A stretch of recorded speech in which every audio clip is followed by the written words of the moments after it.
दोस्तों नमस्कार, welcome back to dreamland competitive classes. This is Chandan sir here. दोस्तों जैसा कि मेरा वर्ब से रिलेटेड वीडियो लेक्चर्स रेगुलर आ रहे हैं और इस वीडियो लेक्चर को रेगुलर करते हुए आज मैं आपका वर्ब वोकैबुलरी का सेकंड वीडियो लेक्चर दे रहा हूं। इस वीडियो लेक्चर में मैं आपको फर्स्ट वीडियो लेक्चर में बताए गए वोकैबुलरी को कंटिन्यू कर रहा हूं। फर्स्ट वीडियो लेक्चर में मैंने आपको वोकैबुलरी कितने टाइप से मैं आपको बताने जा रहा हूं वर्ब से रिलेटेड, ठीक है ना, वो मैं बताया था। और आज इस वोकैबुलरी में मैं एक्सप्लेन करूंगा जो पार्टिकुलर वोकैबुलरी है, ठीक है।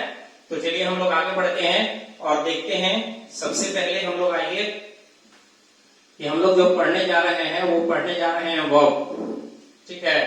तो थोड़ा सा मैं जिक्र कर दूं, इसके पहले वाले वीडियो लेक्चर में मैं आपको बताया था कि फर्स्ट जो होते हैं वो रेगुलर वर्ब होते हैं। उस रेगुलर वर्ब के 15 एक्सरसाइजेस का मैं पीडीएफ फॉर्मेट आपके व्हाट्सएप ग्रुप पे डाल चुका हूं, ठीक है। तो आप व्हाट्सएप ग्रुप से ले लें और जो व्हाट्सएप ग्रुप से नहीं जुड़े हुए हैं, ठीक है ना, तो आप एक बार मुझे मैसेज कर देंगे तो मैं आपको व्हाट्सएप ग्रुप से जोड़ दूंगा, ठीक है। और वहां से आप कलेक्शन कर लेंगे। टोटल 15 एक्सरसाइज है। वन एक्सरसाइज में 50 मीनिंग्स हैं और टोटल मीनिंग्स जो है आप ध्यान रखिएगा कि स्पोकन इंग्लिश अगर आप सीखना चाहते हैं तो वो मीनिंग्स आपके लिए सबसे इंपॉर्टेंट है। सेकंड चीज आपको मैं बता रहा हूं कि आप टेंस बना रहे हैं, वॉइस बना रहे हैं, नरेशन बना रहे हैं या जो कुछ भी वर्ब से रिलेटेड चैप्टर आप बनाने जा रहे हैं, सारे चैप्टर्स के लिए बहुत ही इंपॉर्टेंट मीनिंग है। और one episode 50 meanings, total 15 episode है। इट मींस 750 मीनिंग्स उसमें दिए हुए हैं, ठीक है ना, रेगुलर वर्ब का। उसके बाद दूसरा जो टाइप मैं आपको बताया था उसमें इरेगुलर वर्ब का बताया था। इरेगुलर वर्ब के टाइप को अगर देखा जाए तो इरेगुलर वर्ब के टाइप जो है उसमें मैं जो लिस्ट आपको बनाया हूं वह भी आपके व्हाट्सएप ग्रुप पे मैं डाल दिया हूं पीडीएफ फॉर्मेट में। आप चाहें तो वहां से कलेक्ट कर सकते हैं, ठीक है ना। अब आइए हम लोग चल रहे हैं, ये आज का थर्ड टाइप हो गया, ठीक है ना। ये आज जो मैं आपको बताने जा रहा हूं वो है आपका थर्ड टाइप। इस थर्ड टाइप की बात करते हैं तो थर्ड टाइप में किस तरह के वर्ब का जिक्र हम कर रहे हैं ध्यान दीजिएगा, ठीक है ना। ये थर्ड टाइप है वर्ब्स having equal form या same form, having same forms as V1, V2 and V3। यानी वैसे वर्ब्स का मैं जिक्र यहाँ पे करने जा रहा हूं जिनके तीनों फॉर्म इक्वल होते हैं, सेम होते हैं, कहीं कोई चेंजिंग नहीं होती है। V1, V2 और V3 तीनों फॉर्म सेम होता है, ठीक है ना। वैसे वर्ब का मैं जिक्र करने जा रहा हूं। चलिए मैं आपको बता दूं कि ऐसे मैं 19 वर्ब्स का जिक्र कर रहा हूं जो बराबर एग्जाम में भी पूछे जाते हैं और इनका रेगुलर जो है आपका यूज भी है, ठीक है ना, रेगुलर यूज है इनका। तो ऐसे 19 वर्ब्स का मैं जिक्र करने जा रहा हूं और सबसे पहले मैं सभी वर्ब्स को एक बार मैं लिख देता हूं कि वो वर्ब्स क्या हैं, ठीक है ना। तो सबसे पहले आइए हम लोग चलते हैं कि cost, cut, cast,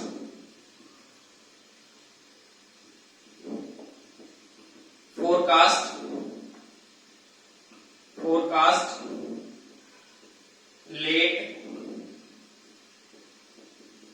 hit, hurt और ऊपर कर दे क्या नहीं, चलिए। उसके बाद है आपका बेट, बीड, ब्रस्ट, ब्रॉडकास्ट, ठीक है। नेक्स्ट आइए put, quit, read,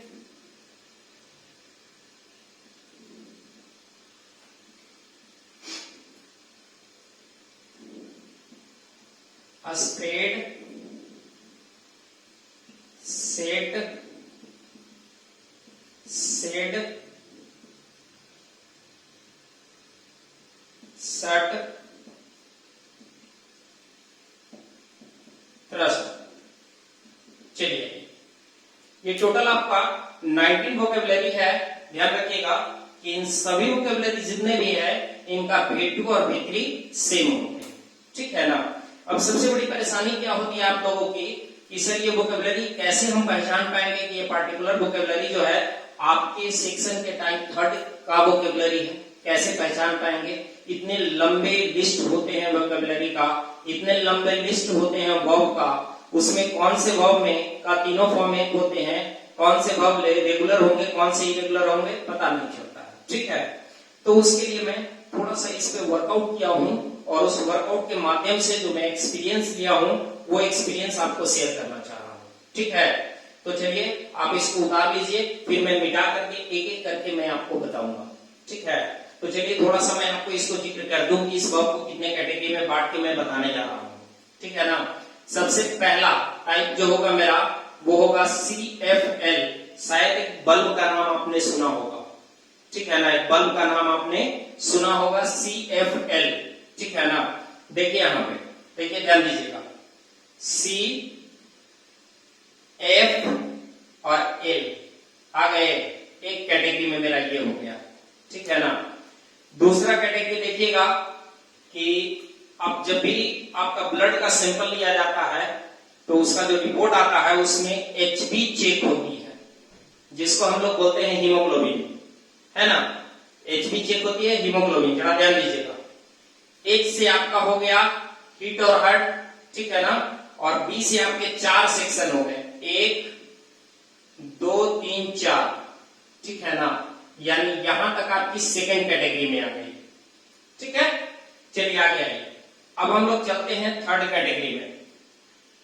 third category में आइए, कौन कौन आते हैं? तो P Q R S T। देखिए P से, Q से, R से और S से ये हैं आपके, ये 4 S से हैं और ये T से है, ठीक है। समझ गए, समझ गए। पहला CFL जो बल्ब का नाम है, दूसरा हीमोग्लोबिन HB जो होता है रिपोर्ट पे लिखा होता है, थर्ड इज है आपका PQRST, लगातार जो होता है PQRST। ऐसे भी ना याद हो तो आप जनरली आप सेंटेंस रीअरेंजमेंट जो बनाते हैं उसमें PQRS बनाते हैं, उसको PQRS आप नाम भी देते हैं। तो मान लीजिएगा वही PQRS है, लास्ट में एक T जुट गया है, क्योंकि बैंकिंग के एग्जाम में 5 ऑप्शंस होते हैं, ठीक है ना। तो 1 2 3 4 5 समझ लीजिएगा बैंकिंग का एग्जाम। चलिए कोई इशू नहीं, आगे बढ़ते हैं हम लोग और आगे हम लोग एक एक करके बाइफरकेट करते हैं और बताते हैं कि इससे रिलेटेड मीनिंग क्या होते हैं और दूसरा इनका यूजेस क्या होते हैं, या वैसा इससे रिलेटेड कुछ फ्रेजल वर्ब जो प्राय एग्जाम में पूछते हैं, रेगुलर वे में पूछे जाते हैं, उन सबका जिक्र हम लोग करते हैं, ठीक है।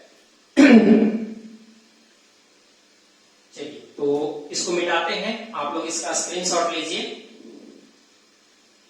चलिए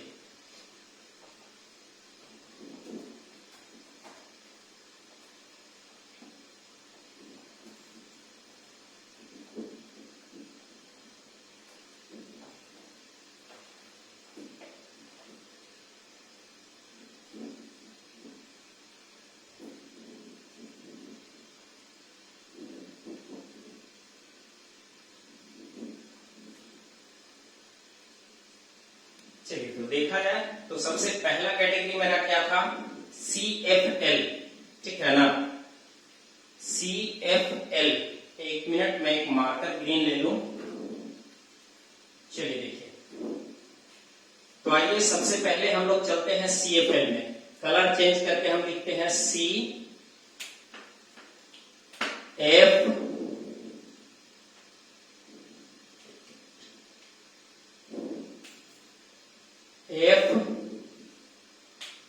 थर्ड है आपका L, ठीक है ना। चलिए आइए, जब CFL की बात करते हैं तो सबसे पहले चलते हैं हम ब्लैक कलर में। ब्लैक कलर आपका क्या है? C, ठीक है ना। अब आइए सबसे पहले C की बात करते हैं। तो C की जब बात करेंगे तो सी में 3 आते हैं। कौन कौन आते हैं? सबसे पहले आइए, हम लोग किसी भी चीज की कीमत को देखते हैं, ठीक है ना। ध्यान दीजिए मैं क्या बता रहा हूं। जब कभी हम लोग गिफ्ट खरीदने जाते हैं, गिफ्ट परचेस करने जब निकलते हैं हम लोग, जब किसी को गिफ्ट देना होता है तो उस गिफ्ट खरीदते वक्त सबसे पहले हम कॉस्ट देखते हैं, कीमत देखते हैं। सबसे पहला चीज हमारे बजट में भी होना चाहिए, और दूसरा चीज जो है उसे भी ये लगना चाहिए कि बहुत कीमती गिफ्ट दिया है, ठीक है ना। तो हम लोग क्या करते हैं, सबसे पहले कॉस्ट देखते हैं, और जब कॉस्ट देखते हैं तो हम अपने बजट के अनुसार तो लेते हैं, लेकिन हम दिखाना चाहते हैं बढ़ा चढ़ा के। तब क्या करते हैं कि वो जो है कॉस्ट जिस पर एमआरपी लिखा होता है उसको हम लोग कट करते हैं, ठीक है ना। और कट करके क्या कर देते हैं, हम लोग फेंक देते हैं, जिससे पता ही नहीं चले उस वस्तु की कीमत क्या है। ध्यान से सुनिएगा। सबसे पहले हम लोग कॉस्ट, यानी कॉस्ट का मतलब होता है क्या, ध्यान दीजिएगा।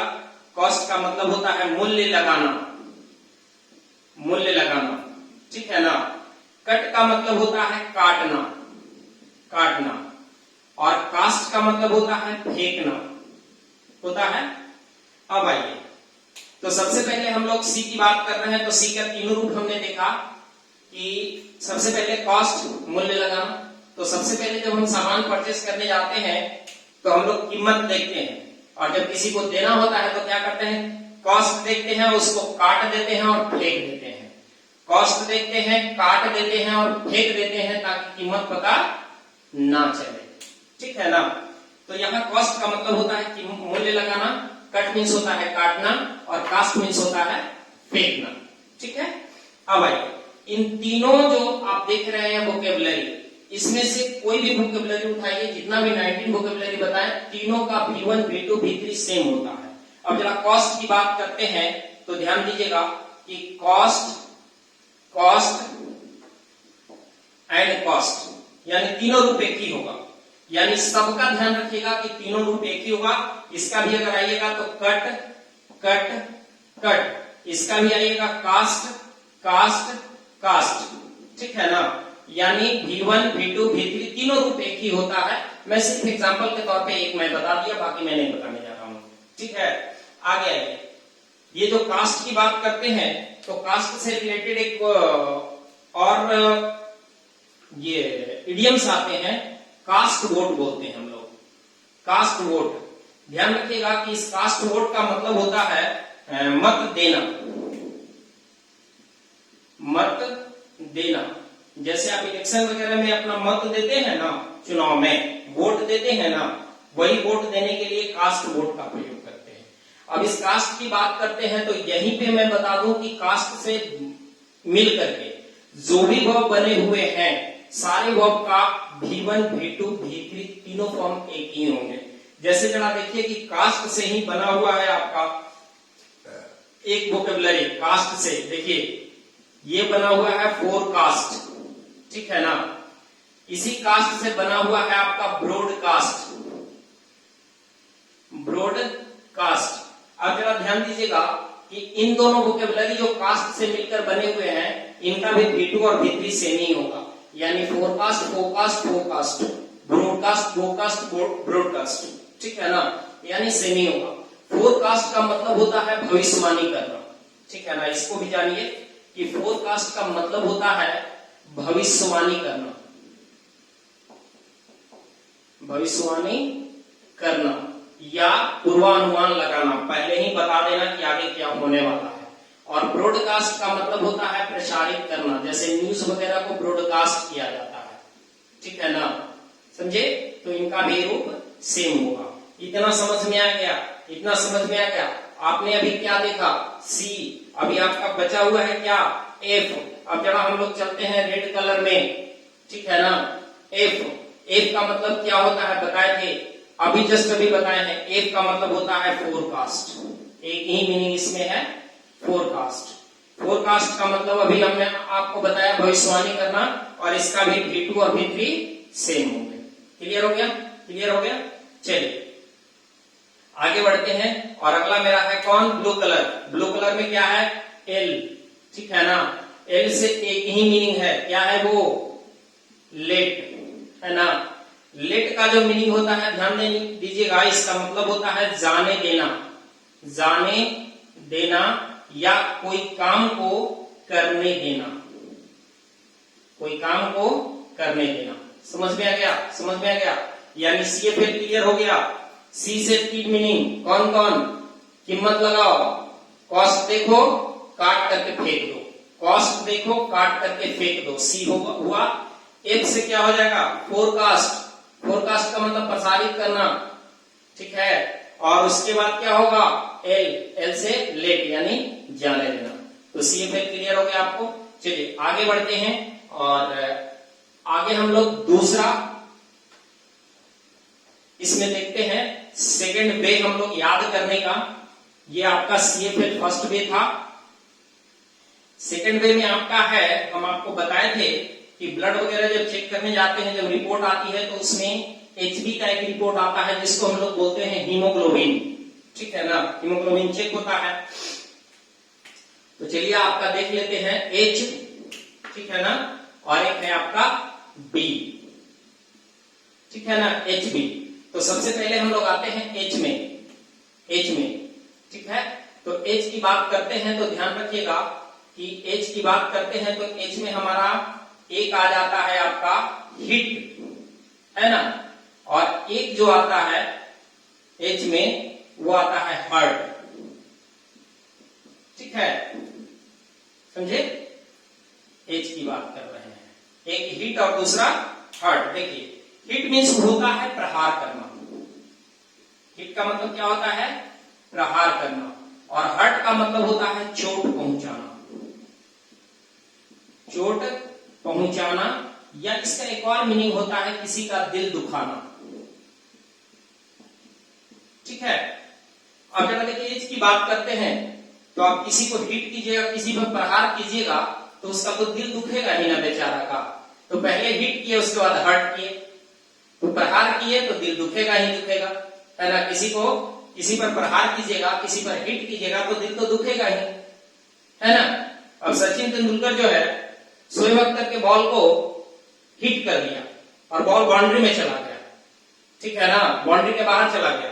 अगर बाउंड्री के बाहर बॉल चला जाता है तो निश्चित रूप से शोएब अख्तर का दिल हर्ट जो है हर्ट हो जाएगा। हर्ट मीन्स दिल, ध्यान रखिएगा। HURT हर्ट वर्ब है जिसका मतलब होता है चोट पहुंचाना, और एक है HEART हर्ट, इसका मतलब होता है दिल, ठीक है। तो जब सचिन तेंदुलकर ने शोएब अख्तर के बॉल को हिट किया तो शोएब अख्तर के हर्ट को हर्ट हो गया, यानी दिल को चोट पहुंचा, समझ गया ना। तो HIT हिट प्रहार करना, HURT हर्ट का मतलब चोट पहुंचाना। अगला क्या है, B। जब B की बात करते हैं तो देखिए B से अब आते हैं, ठीक है ना, B से आते हैं। सबसे पहले आइए कि आप एक फिल्म देखे होंगे, मुझे तो फिल्म का नाम याद नहीं है वो क्या है, जिसमें अमिताभ बच्चन का जो है वो मकान की नीलामी हो जाती है ना। जब पूरी कंपनी जल जाती है तो उसके पास पैसा देने के लिए कुछ नहीं रह जाता है तो उसकी मकान की नीलामी होने लगती है, ठीक है ना। तो लोग क्या करते थे उसमें कि एक दूसरे से बाजी लगाते थे। बेट मीन्स होता है बाजी लगाना। क्या बाजी लगाते थे कि उस मकान की नीलामी मैं खुद करूंगा, ठीक है ना। यानी बिड मीन्स होता है बोली लगाना, नीलामी में बोली मैं लगाऊंगा और उस मकान को मैं खुद लूंगा, ठीक है ना। क्या करते थे, बोली लगाते थे। सबसे पहले लोग बाजी लगाए, ठीक है ना। बेट मीन्स बाजी लगाना, याद रखिएगा। बेट मीन्स होता है बाजी लगाना, बाजी लगाना, और बिड का मतलब होता है बोली लगाना, बोली लगाना, और खास करके ध्यान दीजिएगा नीलामी में, ठीक है ना, नीलामी में। जैसे हम लोग कहते हैं ना कि मैं 100 रुपए इस मकान का दूंगा, 1 लाख दूंगा, तो दूसरा आदमी कहता है मैं 2 लाख दूंगा, तीसरा कहता है मैं 3 लाख दूंगा, ये बोली लगाना होगा, ठीक है। तो सबसे पहले हम लोग बाजी लगाए कि बोली मैं लगाऊंगा और जीतूंगा भी मैं ही, सबसे ज्यादा कीमत मैं दूंगा और उस मकान को मैं लूंगा, ठीक है ना। तो किसी न किसी ने तो बोली लगा ही लिया होगा। अगर बोली जब लग गया था तो आप देखे होंगे कि अमिताभ बच्चन का दिल जो था वो ब्रस्ट कर गया था, ठीक है ना, यानी अचानक टूट गया था, फट गया था। बस्ट का मतलब होता है फटना, ठीक है ना। बस्ट मीन्स होता है फटना। एक्चुअली इनका प्रयोग बम वगैरह फटने के लिए यूज करते हैं, ठीक है ना। अकस्मात जो फटते हैं बम वगैरह, तो अचानक किसी चीज को फटने के लिए हम बस्ट का प्रयोग करते हैं, ठीक है। तो अमिताभ बच्चन का भी दिल क्या हो गया था, बस्ट हो गया था। और यह जो समाचार हर जगह क्या हो गई थी, ब्रॉडकास्ट हो गई थी। ब्रॉडकास्ट का मतलब क्या होता है, प्रसारित करना, ठीक है ना। यानी हर जगह यह समाचार प्रसारित हो गई थी, ठीक है ना, प्रसारित कर दी गई थी। समझ में आ गया। तो हम लोग ने एच भी पढ़ा। एच का दो मीनिंग मैंने बताया। पहले हिट करोगे तो भैया हर्ट होगा ही, किसी पर हिट करोगे तो उसको हर्ट होगा ही। दूसरा बी की बात करते हैं, समझे, तो बी का मतलब बोली लगाना, बी से मान लीजिए वही। तो जब अमिताभ बच्चन के मकान को बोली लगाने की बात हुई थी तो लोग एक दूसरे से बाजी लगा रहे थे, बेट कि बीड यानी बोली मैं लगाऊंगा। जब बोली लग गई मकान का तो उनका दिल फट गया, ठीक है ना। और दिल फट गया तो ये पूरी की पूरी समाचार प्रसारित कर दी गई, यानी ब्रॉडकास्ट, यानी बेट, बिड, बस्ट और ब्रॉडकास्ट। क्लियर हो गया, क्लियर हो गया। अब आइए, अब ये जो बस्ट से रिलेटेड है, तो इससे रिलेटेड कुछ मैं मीनिंग आपको बता दूं कि एक इडियम्स आते हैं, ठीक है ना। बस्ट होता है BURST, burst. Burst into tears, burst into tears, ठीक है। इसका मतलब होता है फूट फूट कर रोना, फूट फूट कर रोना, बस्ट इंटू टीयर्स। सेकंड जो मीनिंग इसमें है आपका, वो है आपका burst into laughter, burst into laughter. इसका मतलब होता है ठहाके लगा के हंसना, ठहाके लगाकर हंसना, ठीक है। तो दो मीनिंग बस्ट से रिलेटेड है जो प्राय एग्जाम में पूछते हैं। पहला है बस्ट इंटू टीयर्स, इसका मतलब होता है फूट फूट कर रोना। और सेकंड है बस्ट इंटू लाफ्टर, इसका मतलब होता है ठहाके लगा के हंसना, ठीक है। क्लियर हो गया, क्लियर हो गया। कहीं किसी को दिक्कत इसमें, ठीक है। तो टोटल एचबी में कितने मेंबर हैं, 6। कितने मेंबर हो गए, कितने मेंबर हो गए, 6 मेंबर्स आपका एचबी में आ गए, ठीक है। 6 मेंबर्स आपके एचबी में आ गए और 5 मेंबर्स आपके सीएफएल में थे। टोटल 6 + 5 11 मेंबर्स हो गए। चलिए चलिए आगे बढ़ते हैं, इसका स्क्रीनशॉट लीजिए, फिर हम आपको आगे बताते हैं।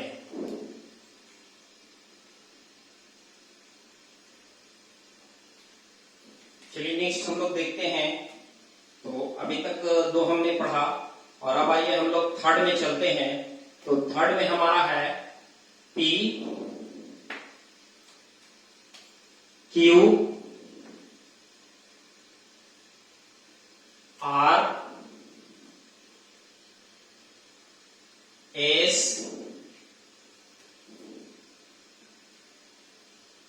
और लास्ट में फिर एक वही T, ठीक है, समझे। चलिए आइए, तो सबसे पहले हम लोग चलते हैं किसमें, P की ओर, ठीक है ना। तो आइए सबसे पहले आइए हम लोग चलते हैं P की ओर। तो P का मतलब क्या होता है, P मीन्स होता है, P जो रिलेटेड है वो पुट से रिलेटेड है। क्या है, पुट से रिलेटेड है, ठीक है। पुट मीन्स होता है रखना। पुट का मीनिंग क्या होता है, रखना, ठीक है। नेक्स्ट जो है आपका है वो है आपका क्यू। क्यू जो है आपका क्विट से रिलेटेड है, ठीक है, क्विट से रिलेटेड है। इसको क्विट का मतलब होता है त्यागना या छोड़ना, त्यागना या छोड़ना, छोड़ना। इसी से आपका बना था क्विट इंडिया मूवमेंट, इसी क्विट से बना हुआ है क्विट इंडिया मूवमेंट, जिसको हम लोग बोलते हैं भारत छोड़ो आंदोलन। यही था क्विट, ध्यान रखिएगा। ये हम आपको बता रहे हैं क्विट, एक होता है QUIET, ठीक है ना। क्वाइट, क्वाइट का मतलब होता है शांत, ठीक है ना। और एक होता है QUITE, वो क्वाइट का मतलब होता है बिल्कुल, ठीक है, जैसे बोलते हैं क्वाइट राइट। चलिए ये सब आपको आगे बताएंगे, अगला एपिसोड है कंफ्यूजिंग वर्ड्स में। चलिए नेक्स्ट आइए, PQ हो गया। उसके बाद हम लोग पढ़ते हैं R में, ठीक है। R का मतलब होता है रीड, रीड का मतलब तो आप लोग जानते ही हैं कि रीड मीन्स होता है पढ़ना, पढ़ना, ठीक है। चलिए आगे, उसके बाद है आपका S, ठीक है ना। जब S की बात करते हैं तो S में हमारे कई वर्ड आ जाते हैं, ध्यान दीजिएगा इसमें कौन कौन से वर्ड हैं। सबसे पहले आते हैं, यहां से शुरू करते हैं, तो इसको मैं ब्लैक से लिख दूं, थोड़ा स्पष्ट रूप से नजर आएगा। तो पहला तो है आपका स्प्रेड। अब आइए मैं आपको इसको सिचुएशन में ढाल देता हूं, ठीक है। अभी लॉकडाउन का सिचुएशन है, लॉकडाउन के सिचुएशन में क्या हो रही है कि हमारे प्रशासन की तरफ से यह आदेश जारी की गई है कि आप 6 बजे तक ही दुकान खोल सकते हैं, ठीक है। तो कोई बंदा दुकान खोला हुआ है और उसकी बहुत सारी वस्तुएं बाहर स्प्रेड है, दुकान के बाहर जो है स्प्रेड है, ठीक है। तो जैसे ही 6 बजती है तो पुलिस उधर से सायरन बजाते हुए आती है, ठीक है। तो पुलिस जब आती है तो दुकान मालिक अपने स्टाफ को बोलता है कि सारे सामान को अंदर स्प्रेड कर दो, यानी अंदर फैला दो, बाहर जितने भी फैले हुए हैं उसको निकाल करके सब अंदर फैला दो। और अंदर जब फैला दो तब वो क्या करती है कि एक काम करो, सामान तो अंदर फैला दिए, अब क्या करो, शेड करो, ठीक है ना। यानी शेड का मतलब होता है गिराना, तो शटर को गिरा दो, शेड कर दिया। उसके बाद कह रहा है कि अब तुम दुकान को बंद कर दो, शट कर दो, ठीक है ना। और दुकान बंद करने के बाद वो बताया कि अब 2 व्यक्ति अंदर रहो और अंदर से क्या करो, जितना भी सामान अंदर आपने स्प्रेड किया था उस सामान को सेट कर दो, ठीक है। समझ में आया? ध्यान दीजिए फिर से। सामान जो है जैसे ही 6 बजती है तो दुकान मालिक बोलता है अपने स्टाफ्स को कि अंदर सामान सब फैला दो, जल्दी जल्दी, जल्दी जल्दी में अंदर सामान फैला दिया। उसके बाद बोला सेट गिरा दो, शटर गिराने की बात कर रहा है। सेट मतलब होता है गिराना, बताएंगे अभी इसका मीनिंग वगैरह, ठीक है ना। और उसके बाद कहता है कि अब दुकान को बंद कर दो, सेट कर दो, ठीक है। और फिर दूसरे दरवाजे से अंदर जाओ और जितना भी सामान स्प्रेड किए हो सारे सामान को सेट कर दो, ठीक है। चलिए आइए इन सबका थोड़ा मीनिंग जानते हैं। स्प्रेड का मतलब होता है फैलाना, ठीक है ना। स्प्रेड मीन्स होता है फैलाना। अब आइए जब सेड की मीनिंग की बात करते हैं तो सेड का मीनिंग एक नाउन के रूप में सेड होता है, जिसका मतलब होता है छप्पड़, ठीक है ना।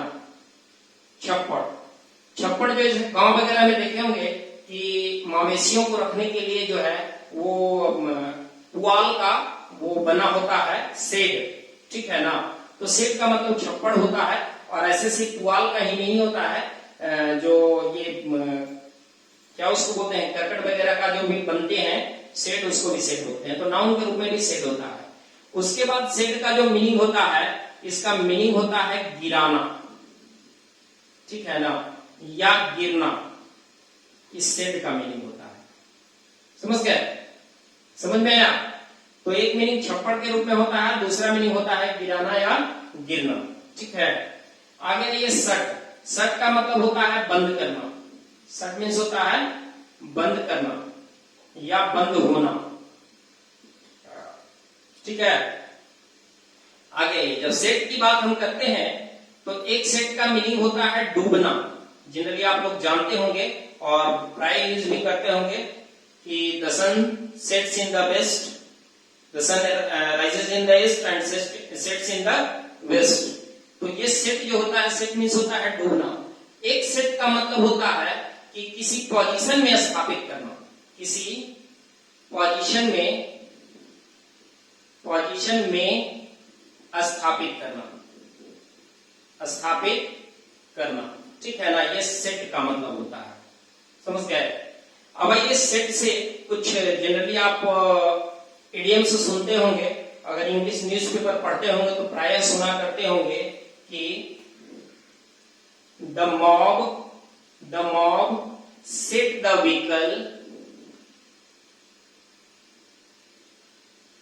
The vehicles on fire.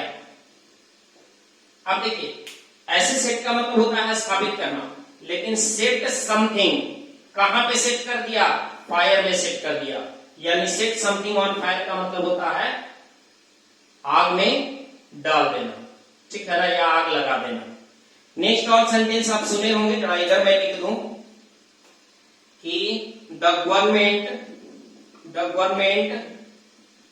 Set the prisoners free.